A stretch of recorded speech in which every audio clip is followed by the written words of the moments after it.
For better picture quality, adjust tracking control on your VCR.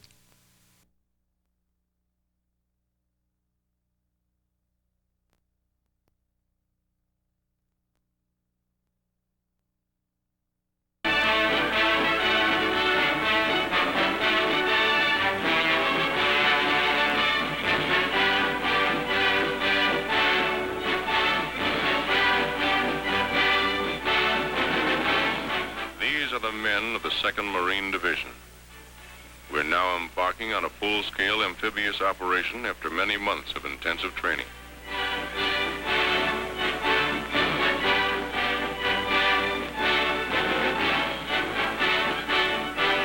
The transports are combat loaded. The ships of the Navy and Coast Guard form our convoy. Squadrons of carrier planes cover us in the sky. Several days from our destination, a destroyer brings us sealed orders.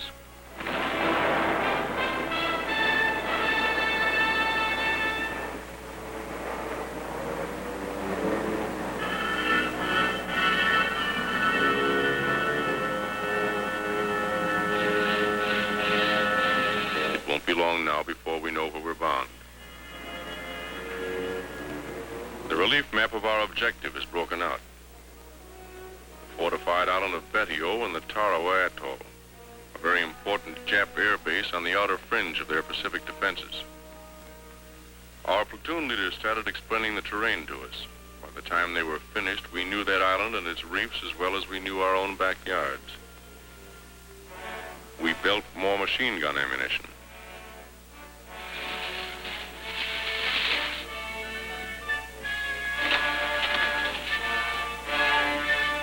Check and test fire all weapons.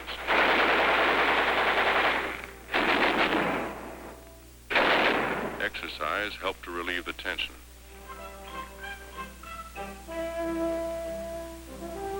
Navy and Coast Guard coxswains received last-minute instructions on formations, rendezvous areas, and departure times.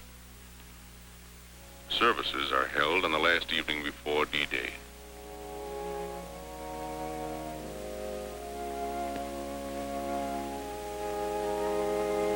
We liked listening to Father Kelly. He'd been with us at Guadalcanal. He had a way of saying what we wanted to hear.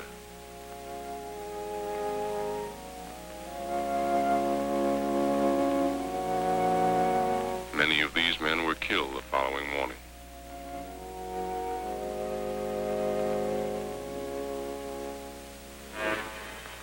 We are ready. D-Day. This is the day we attacked. Long before daylight, we're over the side into amphibian tractors and landing boats.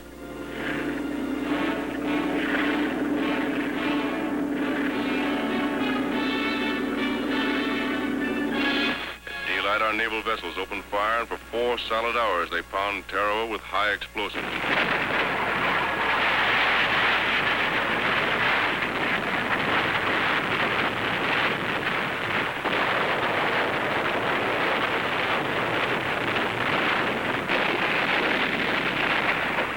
Everything went like clockwork.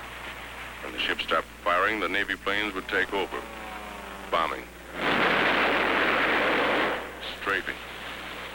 We were a team working together. Then, again according to plan, the planes withdraw and the ship's batteries open up again.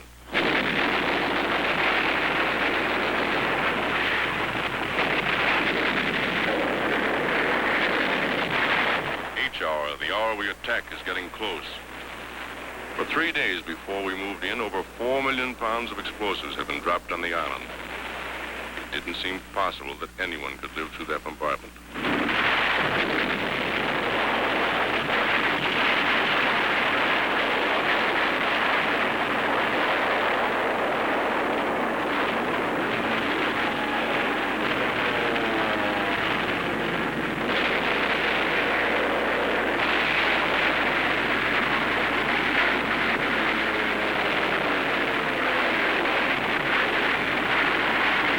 From this Jap hulk, machine guns constantly strafed our assault waves.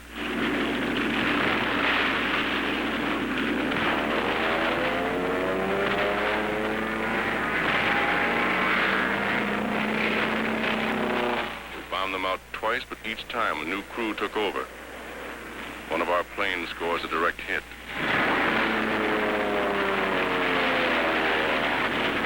As we approach the island, we have the feeling that the show is just about over. There doesn't seem to be any organized resistance. However, we're taking no chances. Suddenly, we're met by heavy machine gun and mortar fire. It takes a heavy toll of our boats and men. It doesn't stop us.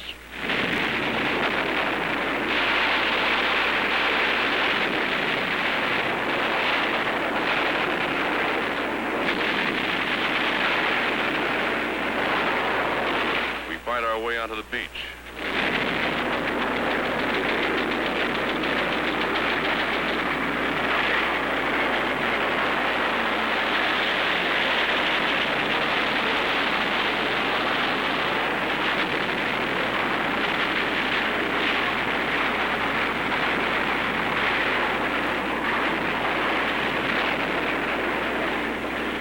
Men wade ashore from wrecked amphibians.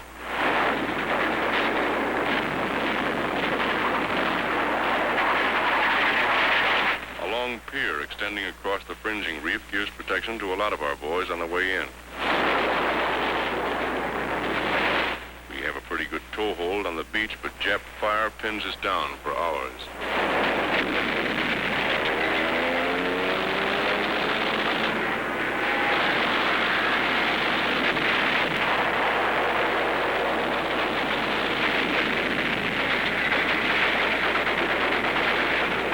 Casualties are pretty high, but as we found out later, blood plasma saves a lot of lives.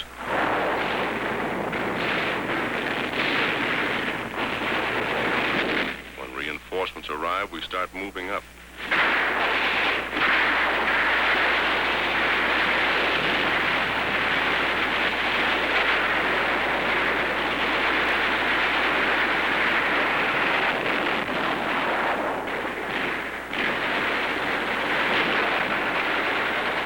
It isn't easy knocking those Japs out of their positions. They're hidden in trees, behind revetments, buried pillboxes, bomb-proofs, bunkers.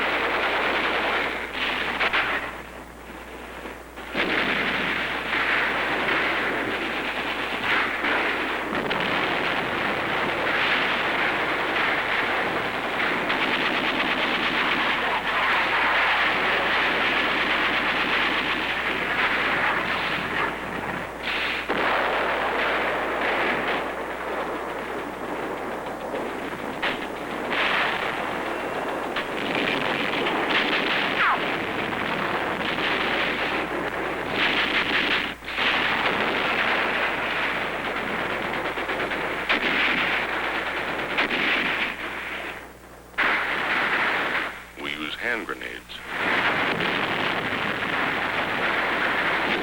We use all the firepower we have to blast them out. Our rifle fire is deadly. So are the flamethrowers and the mortars. The enemy breaks from cover.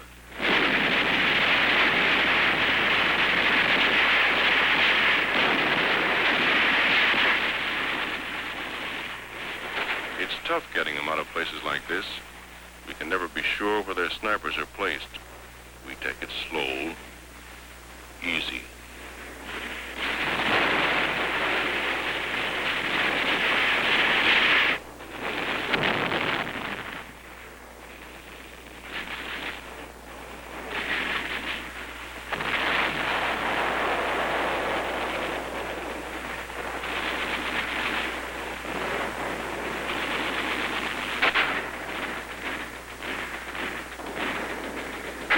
This bunker is giving us plenty of trouble. We have orders to clean it out.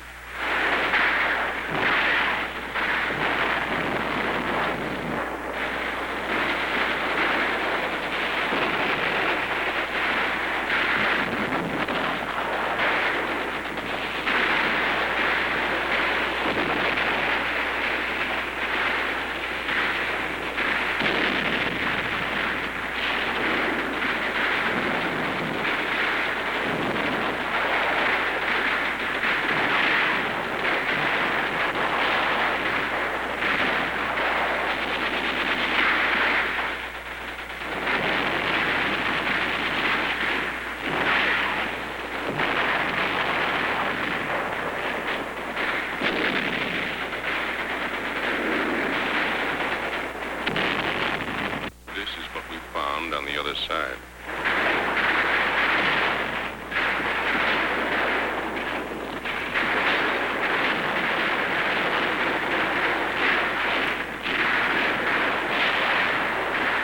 They're savage fighters. Their lives mean nothing to them.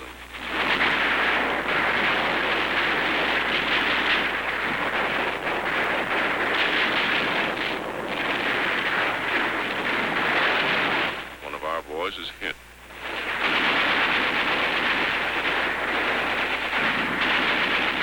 At night, the Japs would swim out to our wrecked amphibians and set up machine guns. They got a few of us before we got them.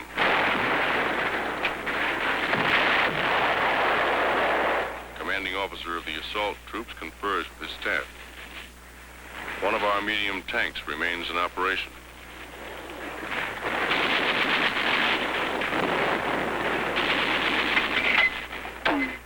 Although at the end of the second day, D+1, we breathe a little easier, mortar squads continue to hammer enemy points of resistance.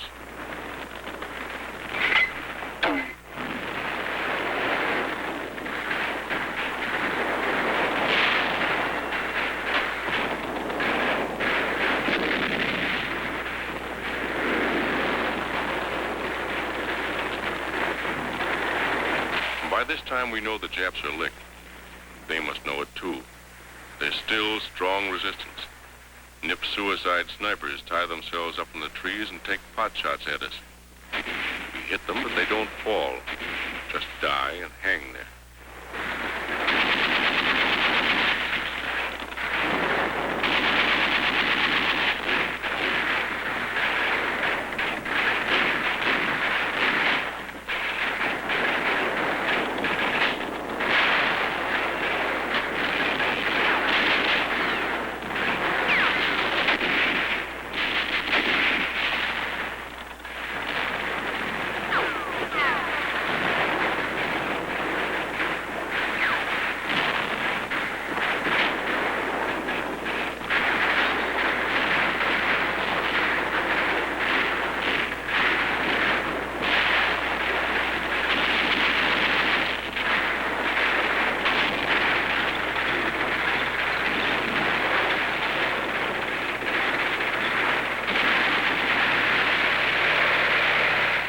Tank moves up the airstrip.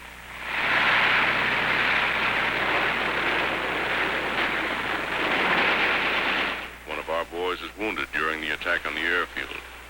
Another Marine goes out after him in a jeep under heavy machine gun fire.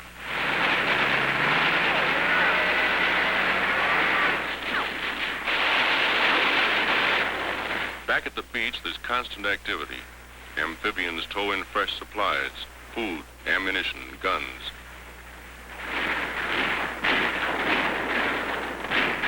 As the battle moves across the island, the chaplain's assistants tend the dead, removing the lower identification tick and leaving the duplicate on each Marine so there'll be no mistake later on.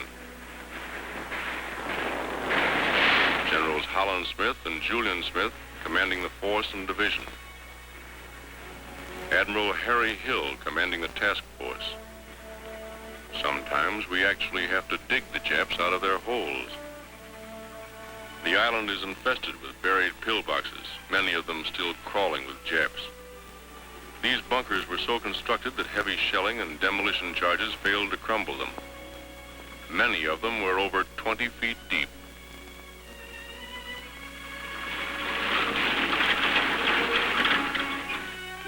Our first prisoners.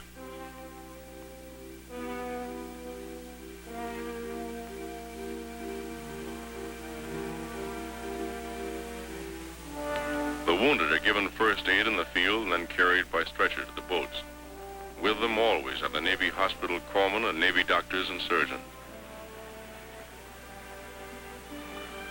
At the transport, the steel litters are lifted from the barges and lowered into the hold. They're taken to the ship's hospital. Not a second is lost.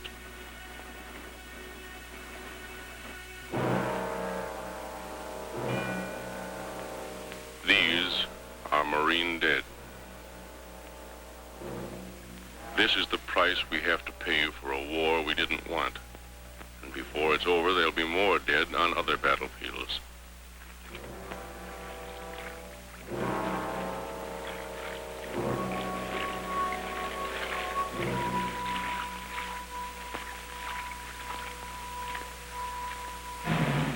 Burial aboard ship for Marines killed in action.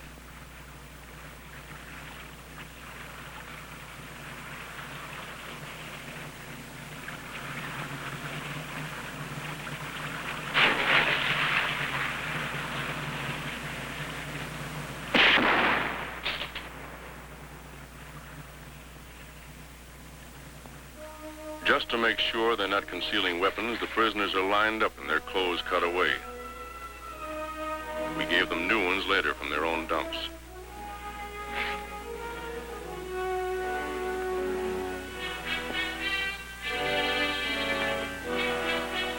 The rest of the island's defending force is dead.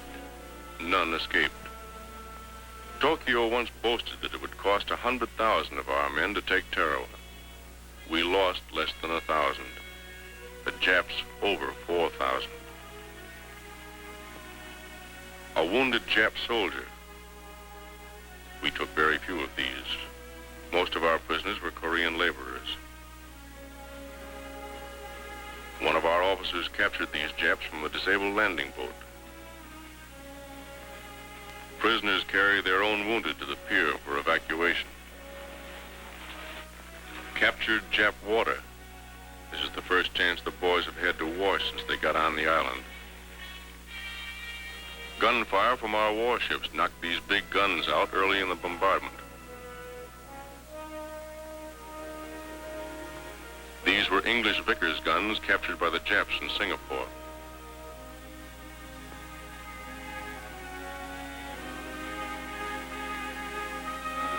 One of their many light tanks. This was the Jap command post, built of reinforced concrete several feet thick. That building was built to withstand plenty, and did. We finally took it with TNT and flamethrowers.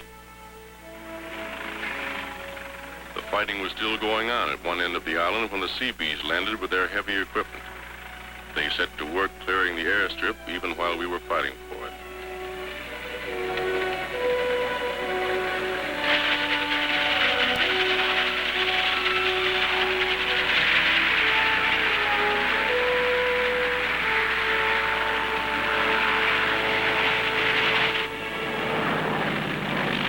The first plane landed just 24 hours after the Seabees had started to work.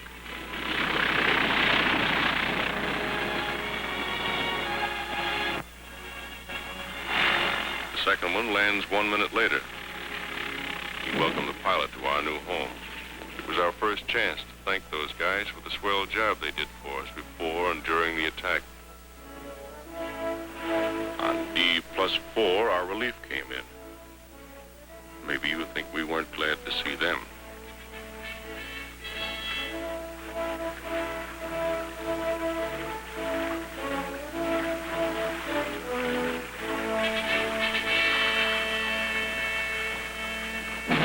I guess all of us knew from the first, no matter how tough the going was, that we'd take the island.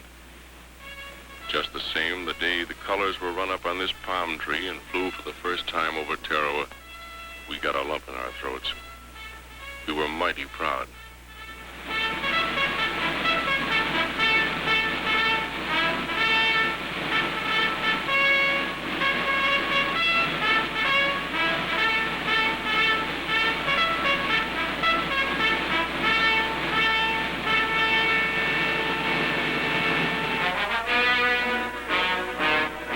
These are the Marines who took Tarawa.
Pacific as you know it. Wide stretches of water. But this is the Pacific as the Joint Chiefs of Staff view it. A battlefield, a vast fortress-studded plain on which key strongholds anchor a Japanese defense line guarding the heart of the homeland. The American front lines had advanced to Guam and Saipan. Ahead now stood Iwo Jima, the most heavily fortified island in the world. Buried deep underground lay 20 years of Jap preparation for murder. 20,000 of their toughest fighting men waited for us to make the first move.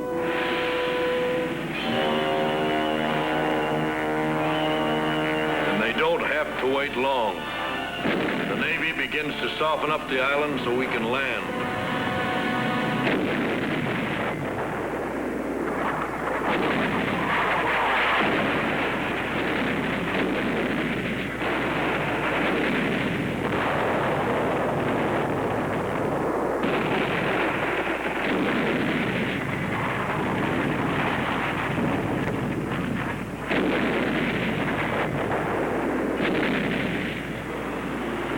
Our carrier force take off to strafe and bomb.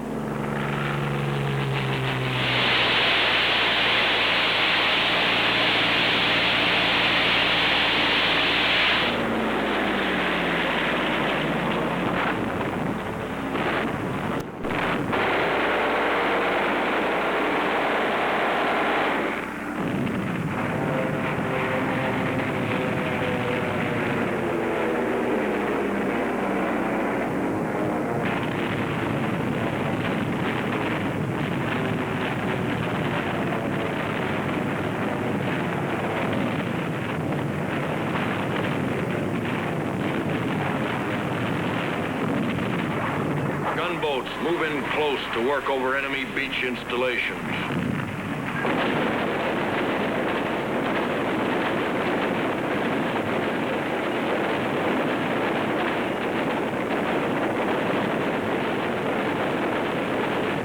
Enemy fire gets closer.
D-Day, the beginning of the toughest 26 days in Marine Corps history. We watch the central control vessel. When this flag drops, our landing craft will head for the beach.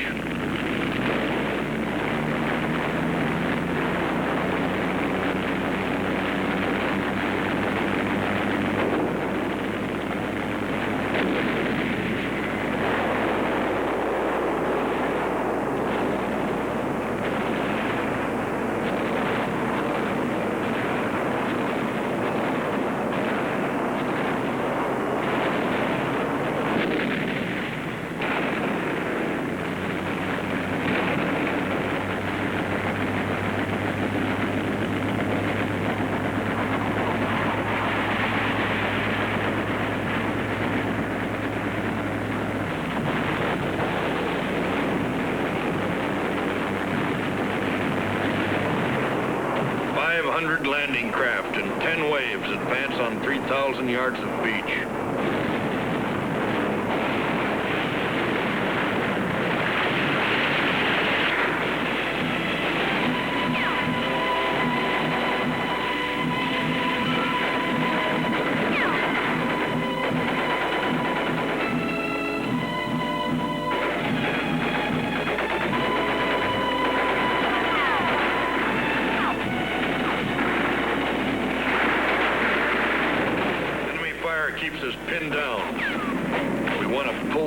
beach over our heads like a blanket.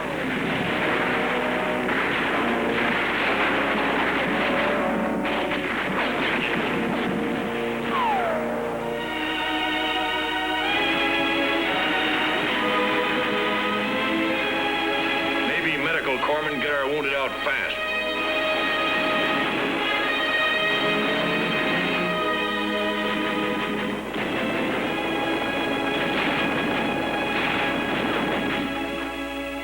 Our tanks come ashore and grind inland.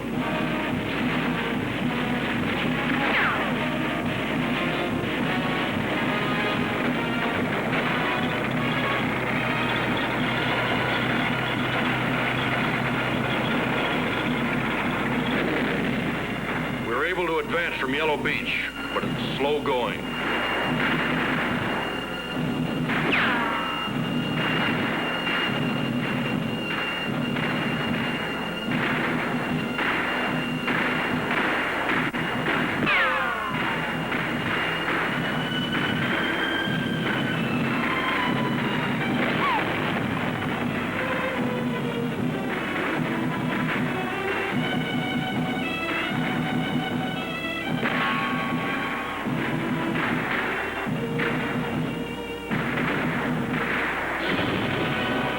Trouble on Green Beach.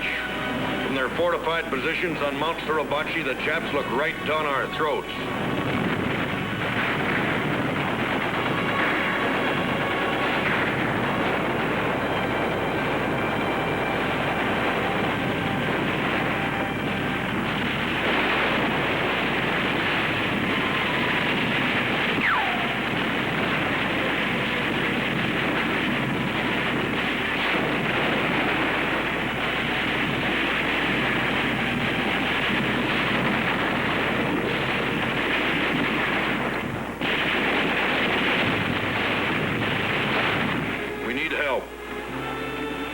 Call the command ship standing offshore.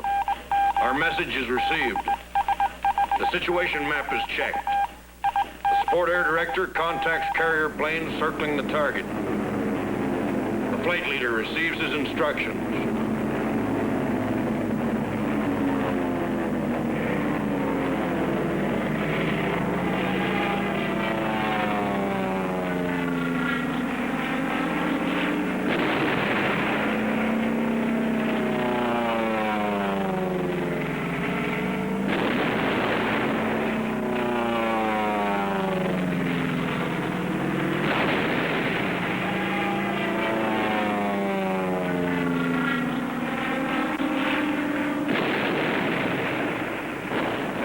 Suribachi from the air, supporting ships deliver point-blank fire.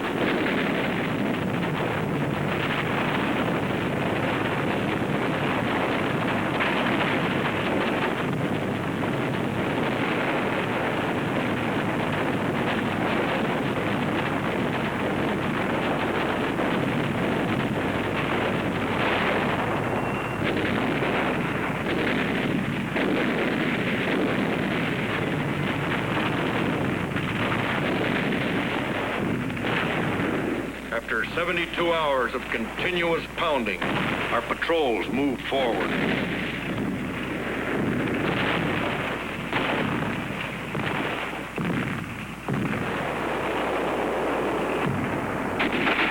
A mortar barrage searches out hidden machine gun nests.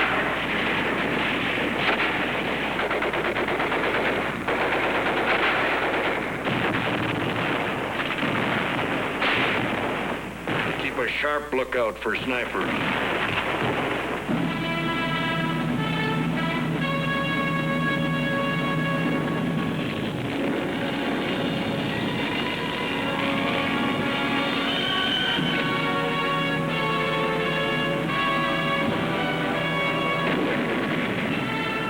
Admiral Turner gives the order to cease fire. Our guns are quiet as they make the climb.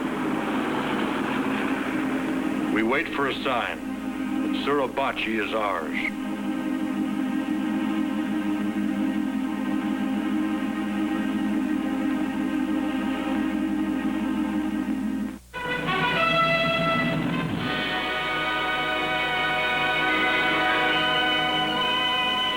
Suribachi is ours, a toehold on the southern tip of the island. But ahead, the main strength of the Jap garrison was entrenched in steel and concrete. The show was just beginning. Navy and Coast Guardsmen rushed supplies ashore for the big push north.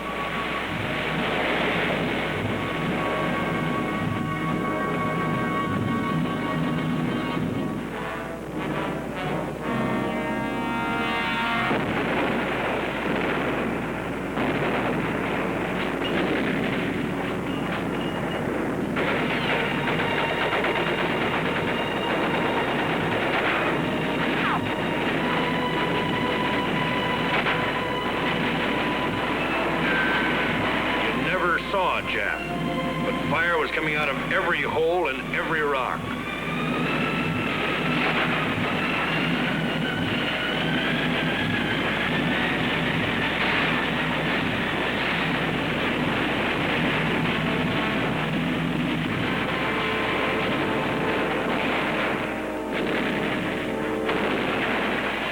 It was tough going. Many didn't make it.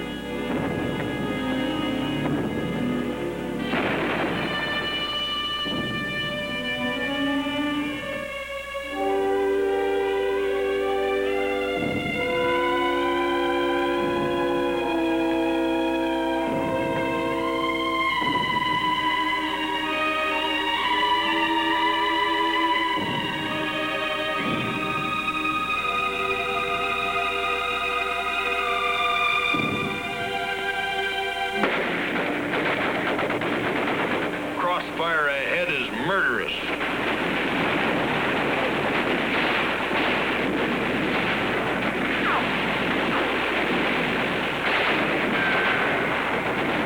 Rocket trucks go into action.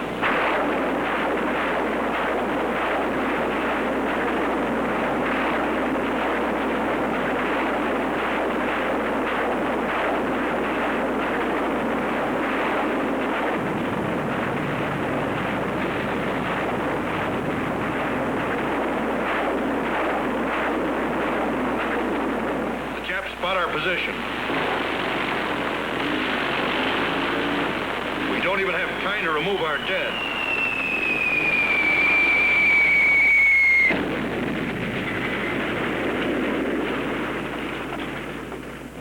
There are heavy defenses on the ridges overlooking this plain.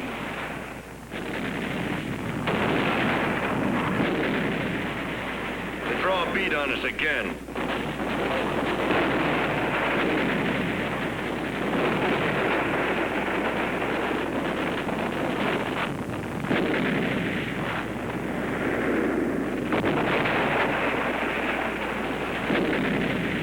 Chased us off there 5 times. We came back 6.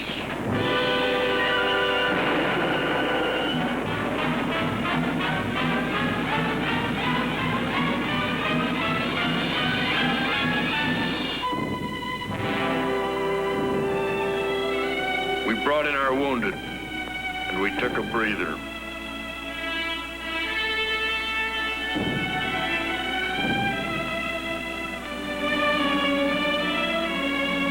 Carried to the rear. Plasma's given on the way. Hospital dugouts are ready for anything.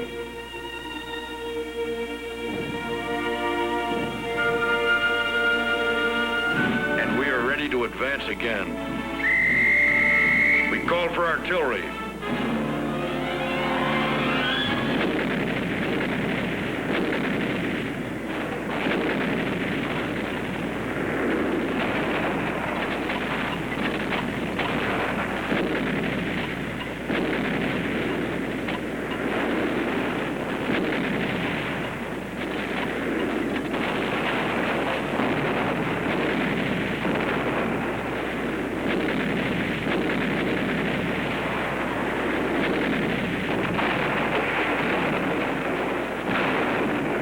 Artillery duel develops at night.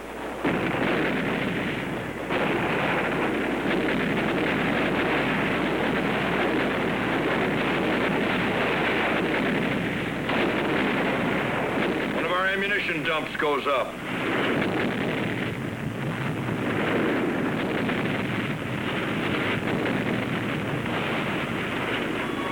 In 2 weeks, we've cleaned out plenty of Japs between here and Suribachi. But there's still a lot of island to be taken, with thousands of Japs fighting from blockhouses, pillboxes, and caves.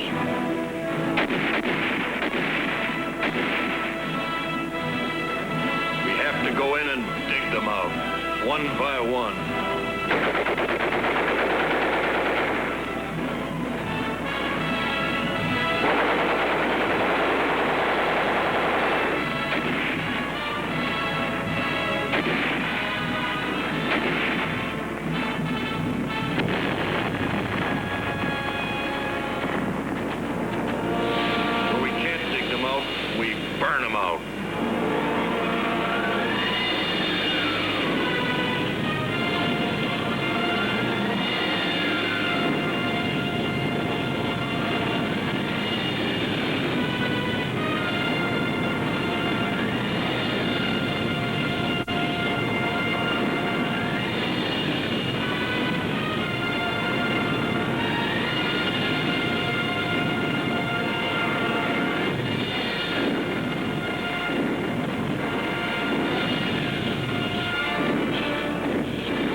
We fought, we prayed.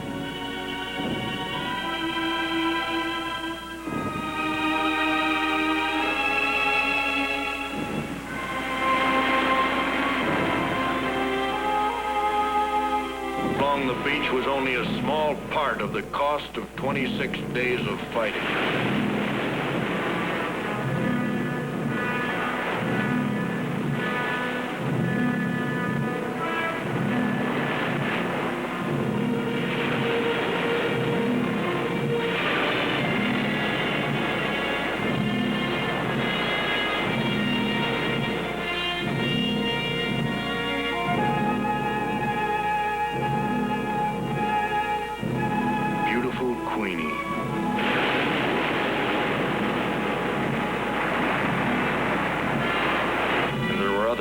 Too. Names of our friends.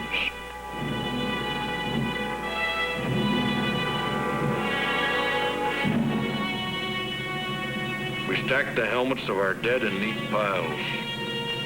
Helmets of 4,000 men who died to take a tiny island somewhere in the Pacific.